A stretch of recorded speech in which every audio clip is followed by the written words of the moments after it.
சேலம் மாவட்டம் எடப்பாடி சட்டமன்ற தொகுதியில் மக்களுக்கு வேண்டிய அடிப்படை வசதிகள் உட்பட அனைத்து திட்டங்களும் நிறைவேற்றப்பட்டுள்ளது. எடப்பாடி சட்டமன்ற தொகுதிக்கு உட்பட்ட பல்வேறு இடங்களில் 3.9 கோடி ரூபாய் மதிப்பிலான முடிவுற்ற திட்டப்பணிகளை துவக்கி வைத்து புதிய திட்டப்பணிகளுக்கு அடிக்கல் நாட்டிய அதிமுக பொதுச் செயலாளர் பெருமிதம். கிருஷ்ணகிரி மாவட்டம் ஒசூர் அருகே 14 வயது சிறுமிக்கு வலுக்கட்டாயமாக திருமணம் செய்து வைத்த பெற்றோர் மற்றும் உறவினர்கள்.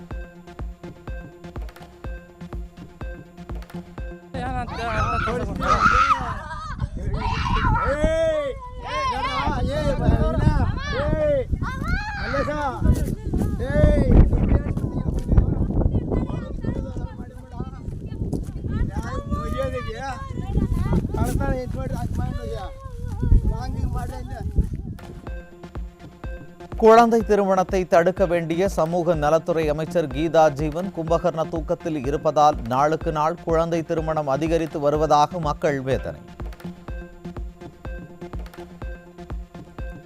வேலூர் மாவட்டம் குடியாத்தத்தில் 7ஆம் வகுப்பு மாணவிக்கு ஆபாச சைகை செய்த பூசாரி போக்சோவில் சிக்கினார். ஸ்டாலினின் திமுக ஆட்சியில் தெருவில் செல்லக்கூட சிறுமிகளுக்கு பாதுகாப்பு இல்லாத நிலை உள்ளதாக பெற்றோர்கள் வேதனை.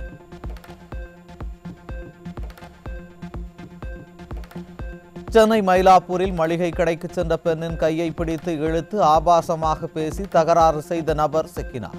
திமுக ஆட்சியில் காவல்துறை மீது சிறிதும் பயமில்லாததால் பெண்களுக்கு எதிரான குற்ற சம்பவங்கள் தொடர்ந்து அதிகரித்து வருவதாக குற்றச்சாட்டு.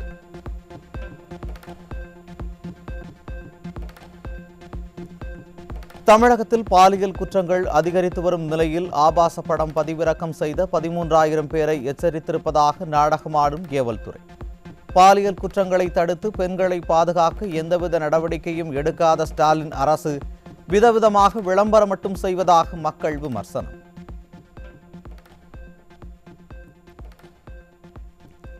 விருதுநகர் மாவட்டம் சாத்தூர் அருகே குடிபோதையில் மனைவியை அடித்து கொலை செய்து தீ வைத்து எரித்த கணவர்.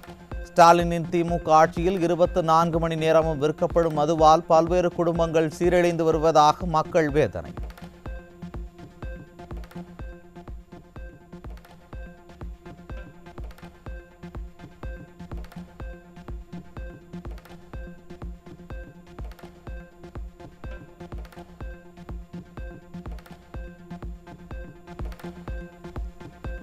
கன்னியாகுமரி மாவட்டம் தென்தாமரைக்குளம் அருகே பணம் கொடுக்கல் வாங்கல் பிரச்சனையால் ஆண் நண்பரை வெட்டி கொலை செய்த பெண் சிக்கினார்.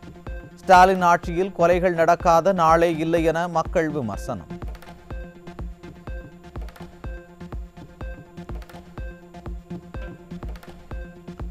சிவகங்கை மாவட்டம் காளையார் கோவில் அருகே தோட்டத்தில் இளைஞரை வெட்டி கொலை செய்துவிட்டு மர்ம நபர்கள் தப்பியோட்டம். ஸ்டாலின் ஆட்சியில் கூலிப்படைகள் அதிகரித்திருப்பதால் யாருக்கும் பாதுகாப்பில்லாத சூழல் நிலவுவதாக மக்கள் வேதனை.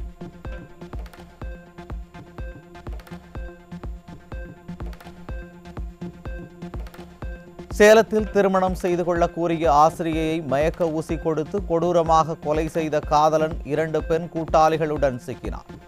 ஸ்டாலின் ஆட்சியில் பெண்களுக்கு எதிரான குற்றங்கள் அதிகரித்து வருவது பொதுமக்களிடையே கடும் அதிருப்தியை ஏற்படுத்தியுள்ளது.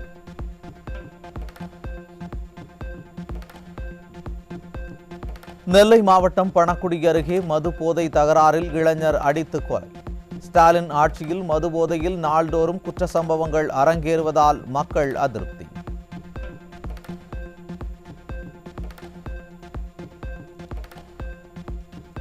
ராமநாதபுரம் மாவட்டம் பரமக்குடியில் இளைஞரை கொடூரமாக வெட்டி கொலை செய்த மர்ம கும்பல். கொலையான இளைஞர் மீது ஏற்கனவே ஒரு கொலை வழக்கு நிலுவையில் இருக்கும் நிலையில் ஸ்டாலின் அரசின் ஏவல்துறை உரிய கண்காணிப்பில் ஈடுபட்டிருந்தால் கொலை நடந்திருக்காது என மக்கள் விமர்சனம்.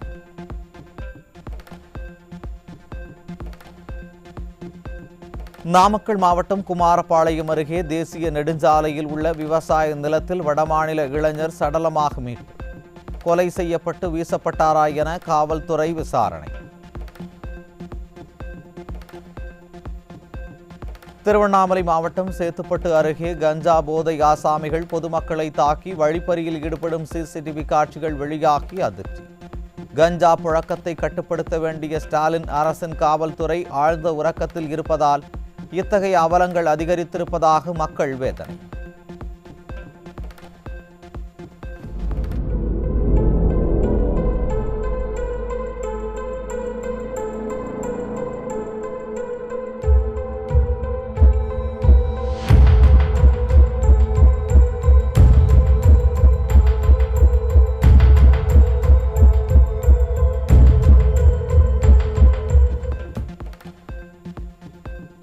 சென்னை நொளம்பூர் பகுதியில் மதுபோதை ஆசாமி வாகனங்களின் கண்ணாடிகளை உடைத்து அட்டூழியம் செய்ததால் அதிர்ச்சி.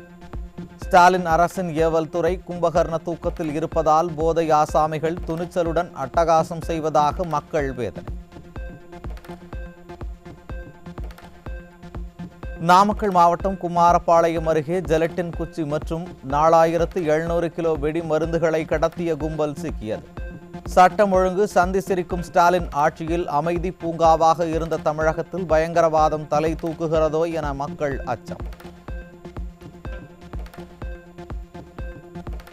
மதுரை மாவட்டம் உசிலம்பட்டி அருகே போலியான சான்றிதழ் வழங்க கோரி கிராம நிர்வாக அலுவலர் மிரட்டப்பட்ட வீடியோ வெளியாகி பரபரப்பு. ஸ்டாலின் ஆட்சியில் அரசு ஊழியர்களுக்கே பாதுகாப்பில்லாத சூழல் நிலவுவதாக பொதுமக்கள் வேதனை.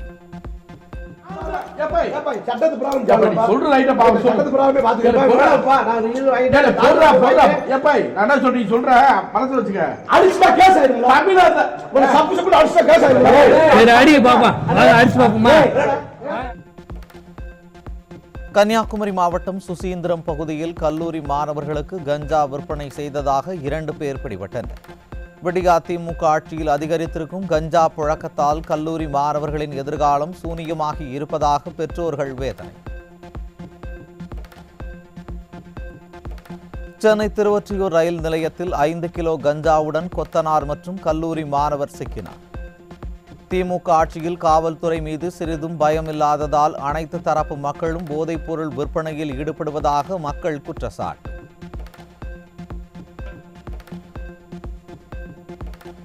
சென்னையை அடுத்த கூடுவாஞ்சேரி பகுதியில் சுமார் 21 கிலோ கஞ்சா பறிமுதல். நாள்தோறும் அதிகரித்து வரும் போதைப் பொருட்களை கட்டுப்படுத்த முடியாமல் ஸ்டாலினின் கட்டுப்பாட்டில் உள்ள காவல்துறை திணறி வருவதாக மக்கள் குற்றச்சாட்டு.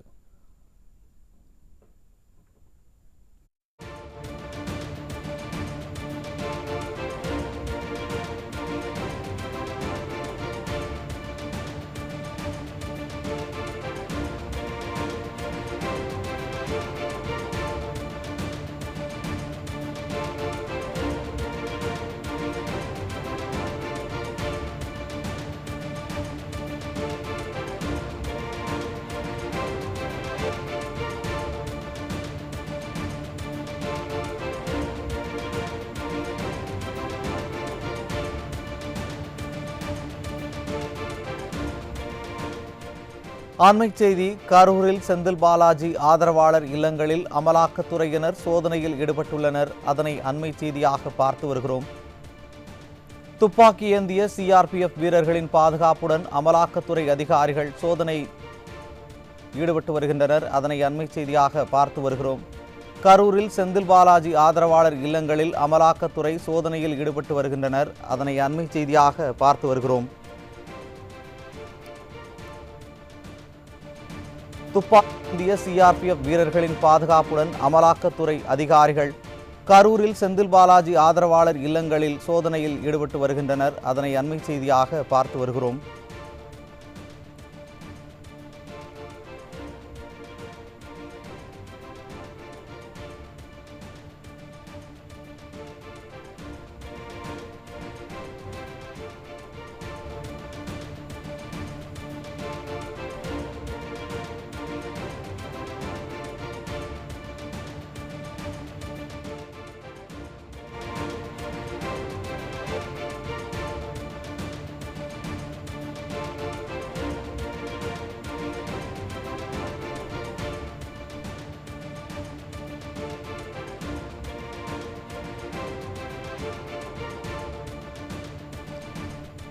கரூரில் செந்தில் பாலாஜி ஆதரவாளர் இல்லங்களில் அமலாக்கத்துறையினர் சோதனையில் ஈடுபட்டுள்ளனர். அதனை அண்மை செய்தியாக பார்த்து வருகிறோம். அரசு ஒப்பந்ததாரர் ஆனந்த், கொங்கு மெஸ், சுப்பிரமணி ஆகியோருக்கு சொந்தமான இடங்களில் அமலாக்கத்துறையினர் சோதனையில் ஈடுபட்டுள்ளனர். துப்பாக்கி ஏந்திய சிஆர்பிஎஃப் வீரர்களின் பாதுகாப்புடன் அமலாக்கத்துறை அதிகாரிகள் சோதனையில் ஈடுபட்டுள்ளனர். அதனை அண்மை செய்தியாக பார்த்து வருகிறோம்.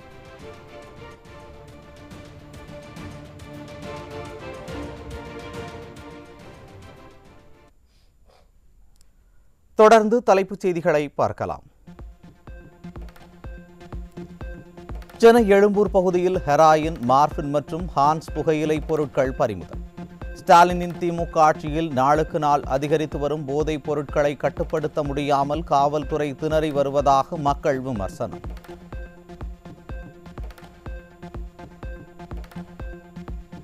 திருப்பூர் மாவட்டம் தாராபுரம் பகுதியில் 10 கிலோ கஞ்சா பறிமுதல். ஸ்டாலின் கட்டுப்பாட்டில் உள்ள காவல்துறையின் அலட்சியத்தால் தொழிலாளர்களை குறிவைத்து போதைப் பொருள் விற்கப்படுவதாக மக்கள் வேதனை. தமிழகம் வழியாக இலங்கைக்கு உயர் ரக கஞ்சா கடத்தப்படுவதன் பின்னணியில் மாவோயிஸ்டுகள் உள்ளனர் என மத்திய போதைப்பொருள் தடுப்பு பிரிவு அதிகாரிகள் தகவல்.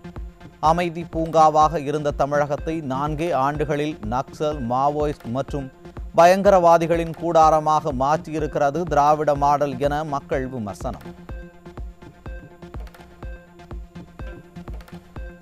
தமிழகத்தில் புதிதாக 6 மருத்துவக் கல்லூரிகள் மற்றும் கோவையில் எய்ம்ஸ் மருத்துவமனை அமைப்பதற்கு மைனாரிட்டி பாஜக அரசு அனுமதி மறுப்பு. இத்தகைய முக்கிய பிரச்சனைகளை போராடி வெல்ல வழி தெரியாத ஸ்டாலின் அரசு ஹிந்தி திணிப்பு, தொகுதி மறுவரையறை உள்ளிட்டவற்றை அரசியலாக்கி மக்களை ஏமாற்றி வருவதாக மக்கள் விமர்சனம். அரசு ஊழியர்கள் வேலை நிறுத்தத்தில் ஈடுபடக்கூடாது என மாநில அரசு ஊழியர்களுக்கான நடத்தை விதிகளில் திருத்தம் கொண்டு வந்திருக்கிறது திறனற்ற திராவிட மாடல் அரசு. தேர்தல் நெருங்கும் நேரத்தில் இந்த அலங்கோல ஆட்சிக்கு எதிராக அரசு ஊழியர்கள் போர்க்கொடி தூக்கினால் மக்கள் மன்றத்தில் அம்பலப்பட்டு விடுவோம் என்கிற அச்சத்தில் ஒழுங்குமுறையை கையாளுகிறது ஸ்டாலின் அரசு. காலி பணியிடங்களால் அரசு பள்ளிகள் திண்டாடி கொண்டிருக்கும் நிலையில் கடந்த 1.5 ஆண்டு காலமாக தமிழகத்தில் ஆசிரியர் தேர்வே நடைபெறவில்லை என ஆசிரியர்கள் வேதனை. ஸ்டாலின் அரசுக்கு அரசு பள்ளிகள் மீது அக்கறை இருக்கிறதா? தேர்வே நடத்தப்படாத நிலையில் ஆசிரியர் தேர்வு வாரியம் எதற்கு என மக்கள் கேள்வி.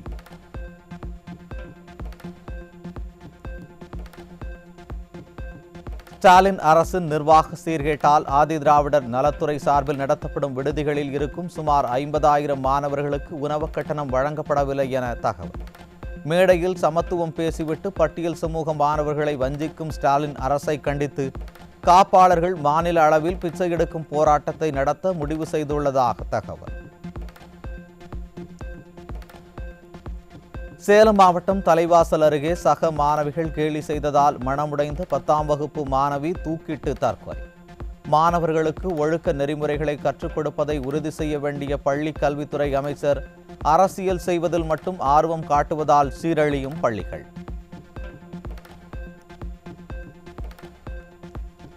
கோவை பேரூர் பகுதியில் கூலி தொழிலாளி மீது பொய் வழக்கு போட்டு காவல்துறை சித்திரவதை செய்வதாக குற்றச்சாட்டு. திரைப்படங்களை பார்த்து கலங்கினேன் என கதை சொல்லும் முதல்வர் காவல்துறையின் இத்தகைய செயல்பாட்டுக்கு என்ன பதில் சொல்வார் என மக்கள் கேள்வி. காலையில் 6 மணிக்கு வந்து கூப்பிட்டு போனாங்க சார். என்ன ஏதுன்னு என்கிட்ட சொல்லலை. சரட்டு பிடிச்சி கூப்பிட்டு உள்ள காரில் தூக்கி போட்டு போயிட்டாங்க சார். போட்டு போய் நீ சந்தனமர நீ தான் வெட்டினு சொல்லி கொடுமைப்படுத்திருக்காங்க சார். அடியேன்னு அடிச்சிருக்காங்க சார். அப்புறம் நீ உண்மை சொல்லினா உன்னை கன் வச்சு ஷூட் பண்ணி காட்டில் தூக்கி வீசிட்டு போயிடுவேன் அப்படின்லாம் சொல்லியிருக்காங்க சார். எங்கள் வீட்டுக்காரா தலைகளாக தொங்க விட்டு அடிச்சிருக்காங்க சார் எங்கள் வீட்டுக்காரா. நானும் எல்லா ஸ்டேஷனும் 5 ஸ்டேஷன் போய் என் குழந்தைய வச்சுட்டு எல்லா ஸ்டேஷனும் போய் தேடி பார்த்தேங்க சார். எந்த ஸ்டேஷன் போனாலும் இல்லைன்னு தான் சொல்கிறாங்களோடைய யாருமே எதுவுமே சொல்ல மாட்டேங்கிறாங்க சார். அப்புறம் சாயங்காலம் ஒரு 6 மணிக்கு ஸ்டேஷன்லேருந்து நாங்கள் இங்கே தான் இருக்கோம், வடவழி ஸ்டேஷன் தான் இருக்கோம், வடவழி போலீஸ் தான் பிடிச்சிட்டு வந்திருக்காங்க அப்படின்னு சொன்னாங்க சார். அப்புறம் நாங்கள் போய் பார்க்கங்க, எங்கள் உள்ளேயே விட மாட்டேங்கிட்டாங்க சார். பார்க்கறக்கு போனால் நீ வெளியே போன்னு முடுக்கி விட்டாங்க சார். திமுக நிர்வாகிகள் நடத்தும் சிபிஎஸ்இ பள்ளிகளில் இந்தி கற்பிக்கப்படுவது மத்திய அரசின் கல்விக் கொள்கையின் கட்டாய தேவை என்றால் ஏன் அதை நடத்த வேண்டும்? மும்மொழிக் கொள்கை அமல்படுத்தாத ஆயிரக்கணக்கான தனியார் பள்ளிகள் உள்ளன என சொல்லும் ஸ்டாலின், திமுகவின் நடத்தும் பள்ளிகளில் தமிழ் மொழியை ஏன் கட்டாயமாக்கவில்லை என பதில் சொல்வாரா என்று மக்கள் கேள்வி.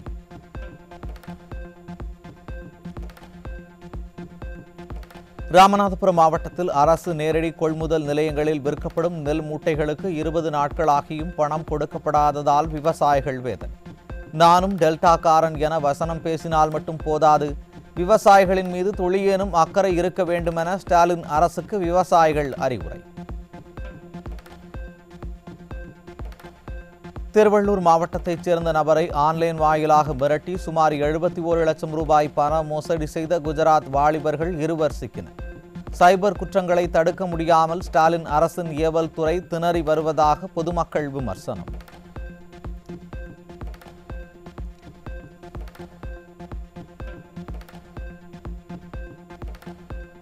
தமிழகத்தில் பொதுத் தேர்வு தொடங்கியுள்ள நிலையில் அருகே இருக்கும் தேர்வு மையத்தில் பணியமர்த்தாமல் வெகு தொலைவில் இருக்கும் மையங்களுக்கு பணியமர்த்தி ஆசிரியர்கள் அலைக்கழிக்கப்படுவதாக குற்றச்சாட்டு. அந்தந்த கல்வி மாவட்டங்களில் 15 கிலோமீட்டர் தொலைவிற்குள் பணியமர்த்துவது வாடிக்கையாக இருந்த நிலையில் ஸ்டாலின் அரசு பழிவாங்கும் நோக்கோடு அலைக்கழிப்பதாக ஆசிரியர்கள் வேதனை.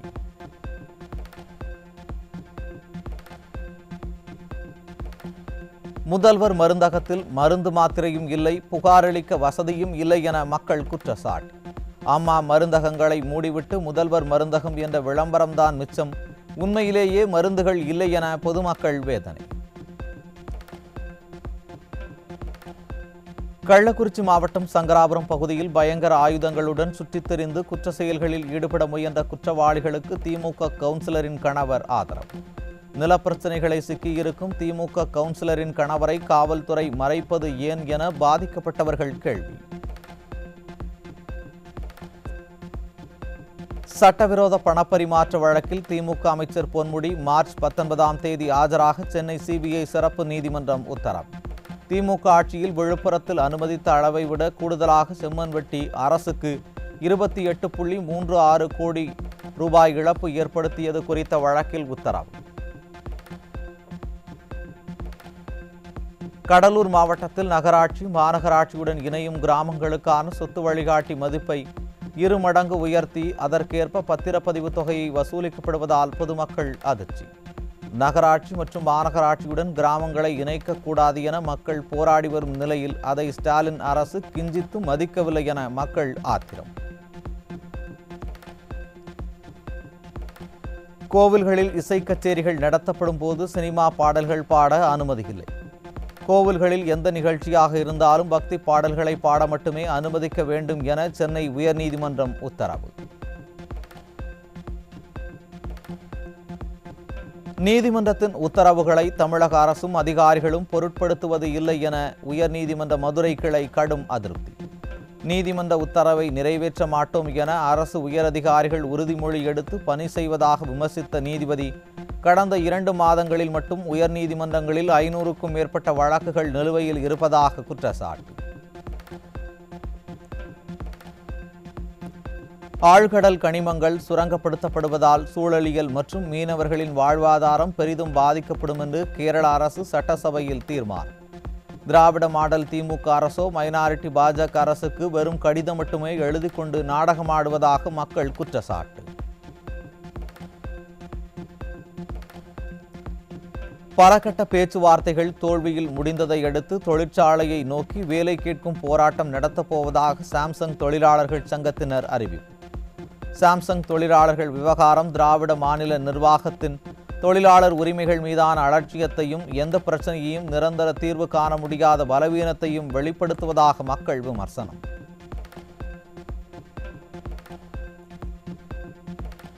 கள்ளக்குறிச்சி அருகே பள்ளி வளாகத்தை தூய்மைப்படுத்தி குப்பைகளை வெளியே கொட்டும் மாணவர்கள்.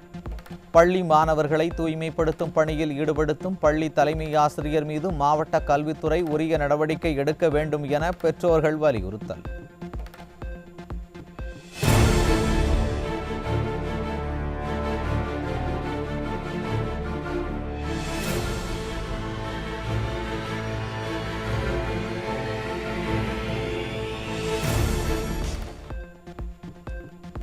சேலம் மாவட்டம் ஆத்தூரில் லஞ்சம் வாங்கிய பில் கலெக்டர் கையும் களவுமாக சிக்கினார். திமுக ஆட்சியில் அரசு அலுவலகங்களில் லஞ்சம் தலைவிரித்தாடுவதாக மக்கள் குற்றச்சாட்டு. செங்கல்பட்டு மாவட்டம் அச்சிறுபாக்கம் அருகே பட்டா மாற்றம் செய்ய லஞ்சம் வாங்கிய விஏஓ சிக்கினார். விடிய ஆட்சியில் லஞ்ச லாவண்யம் இல்லாமல் அரசு அலுவலகங்களில் ஒரு வேலையும் நடைபெறாது என பொதுமக்கள் புலம்பல். விருதுநகர் மாவட்டம் ராஜபாளையம் அருகே ஊதிய உயர்வு கேட்டு விசைத்தறி தொழிலாளர்கள் 13வது நாளாக வேலை நிறுத்த போராட்டம். திமுக தொழிற்சங்க நிர்வாகி தொழிலாளர் விரோதமாக செயல்பட்டதாக விசைத்தறி தொழிலாளர்கள் வேதனை. அந்த முதலாளி சங்கத்தோடு வந்திருந்த திமுகவை சேர்ந்த தோமுசா என்று சொல்லக்கூடிய அழகுமுத்து என்ற முதலாளியுடைய கைக்குயர்ந்த அழகுமலை அந்த 3 பைசாவுக்கு கையெழுத்து போட்டதுடைய விளைவாக ஒப்பந்தத்தை இன்னைக்கு காலவரையற்ற போராட்டத்தை நடத்தக்கூடிய தொழிலாளர்கிட்ட சொல்லும் போது அந்த ஒப்பந்தத்தை தொழிலாளர்கள் ஏற்றுக்கொள்ளவில்லை. 3 பைசா என்பதை ஏற்றுக்கொள்ளவில்லை. பழைய அந்த 5 பைசா ஒப்பந்தத்தை நம்ம வாங்க வேண்டும் என்று தொழிலாளர்கள் போராட்டத்தை இன்னைக்கு தொடர்ந்து நடத்தி கொண்டிருக்கிறார்கள். தமிழ்நாடு முழுவதும் மாவட்ட ஆட்சியர் அலுவலகம் முன்பு அங்கன்வாடி ஊழியர்கள் திமுக அரசுக்கு எதிராக போராட்டம். பணி நிரந்தரம் உள்ளிட்ட 6 அம்ச கோரிக்கைகளை வலியுறுத்தி கோஷம்.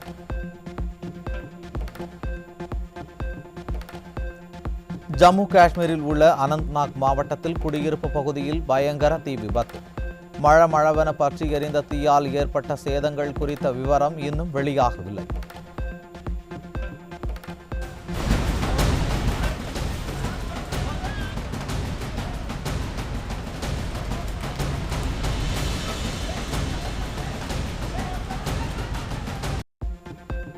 மேற்கு வங்க மாநிலம் புருலியா மாவட்டத்தில் எக்ஸ்பிரஸ் ரயிலில் ஏற்பட்ட தீ விபத்தால் பரபரப்பு.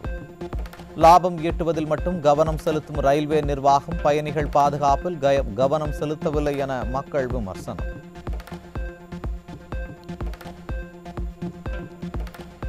தேனி மாவட்டம் மேற்கு தொடர்ச்சி மலைகளில் பற்றி எரிந்து வரும் காட்டுத்தீயால் பல ஏக்கர் மூலிகை செடிகள், அரிய வகை மரங்கள் தீயில் கருகி சேதம். காட்டுத்தீயை அணைக்க வனத்துறையினர் துரித நடவடிக்கை எடுக்க வேண்டும் என இயற்கை ஆர்வலர்கள் கோரிக்கை. சீனா, இந்தியா உள்ளிட்ட நாடுகளின் பொருட்களுக்கு வரி விதித்த அமெரிக்க அரசுக்கு பதிலடி கொடுக்கும் வகையில் அமெரிக்க பொருட்களுக்கு 25% வரி விதித்த சீனா. உலக தலைவர் என பெருமை பேசும் மைனாரிட்டி பாஜக அரசோ டெஸ்லா நிறுவனத்தின் கார்களுக்கு 15% வரி போதுமானது என முடிவெடுத்திருப்பதாக தகவல் வெளியான நிலையில் உள்ளூர் உற்பத்தியாளர்கள் மற்றும் தொழிலாளர்கள் பாதிக்கப்படும் அவலம்.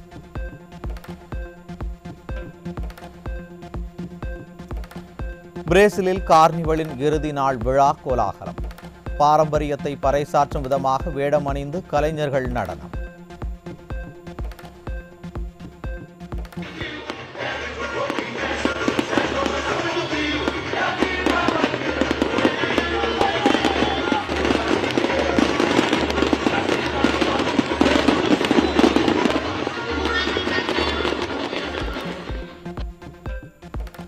அமெரிக்காவில் தெலங்கானாவைச் சேர்ந்த மாணவன் குண்டு காயங்களுடன் மர்மமான முறையில் உயிரிழந்து கிடந்த சம்பவம் பெரும் அதிர்ச்சியை ஏற்படுத்தியுள்ளது.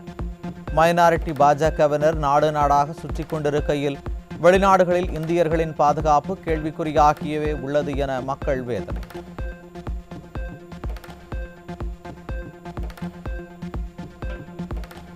பிரான்ஸ் நாட்டில் நடைபெற்ற ஆர்லியன்ஸ் மாஸ்டர் பேட்மிண்டன் போட்டியில் இந்திய வீரர் பிரணாய் வெற்றி. தொடக்க சுற்றில் சீனாவை தைபேவைச் சேர்ந்த வாங்கை வீழ்த்தினார்.